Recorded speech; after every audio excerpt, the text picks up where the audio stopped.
Maayong buntag mga kabasher. Araw nga ng linggo ngayon at sabi ko kahapon mga mami, magpapahinga ako. Yun nga lang, kapag may isang sira sa tindahan na kailangan ayusin, hindi ako mapalagay lalo't linggo ngayon at walang pasok. Sabi ko nga rin kahapon, maglalaban na rin ako at magpapalit na rin ako ng kurtina. Second week na rin ng January ay kailangan na rin palitan ng design. Kaya lang mas nangangamba ako sa tindahan at mas kailangan kong unahin ayusin ang tindahan. At meron pa namang masusuot ng aking anak para sa school bukas. At habang aayusin ko nga ang sirang trapal sa harapan ay bubuksan ko lang ang tindahan at baka may benta pa.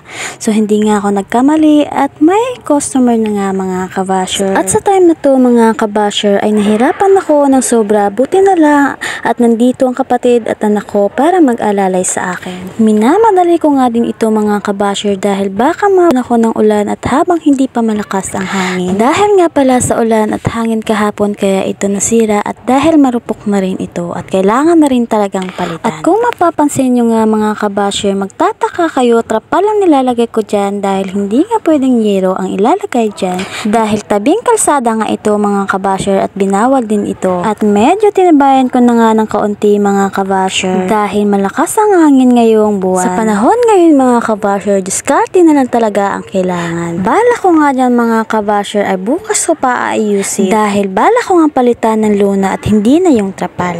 Medyo pricey nga lang ang luna mga kabasher pero may mas itatagal ito kesa sa trapal. Yun nga lang may pasok bukas at mas may oras ako ngayon para ayusin ito at may stock pa namang trapal.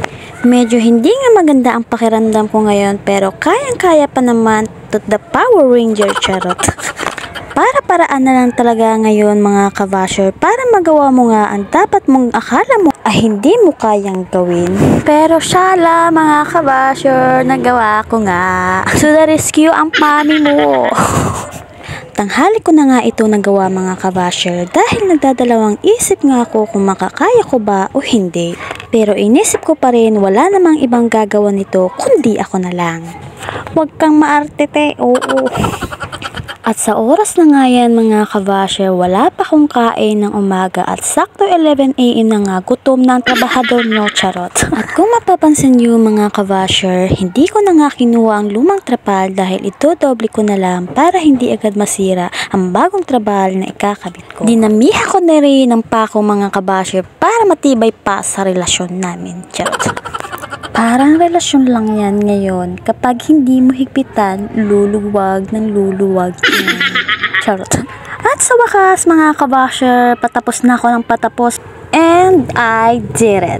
Nagawa ko mga kabasher. Sabi ko nga sa inyo mga kabasher, para-paraan lang yan, diskartihan mo lang yan. Kayang-kaya yan. Huwag lang ipairal ang katamaran. Isang malamang hindi mo matatapos at magagawa yan kung patamad-tamad ka.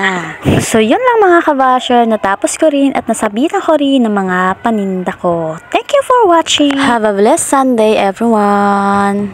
Don't forget to follow my page, Tendera Nyong Vlogger. Thank you!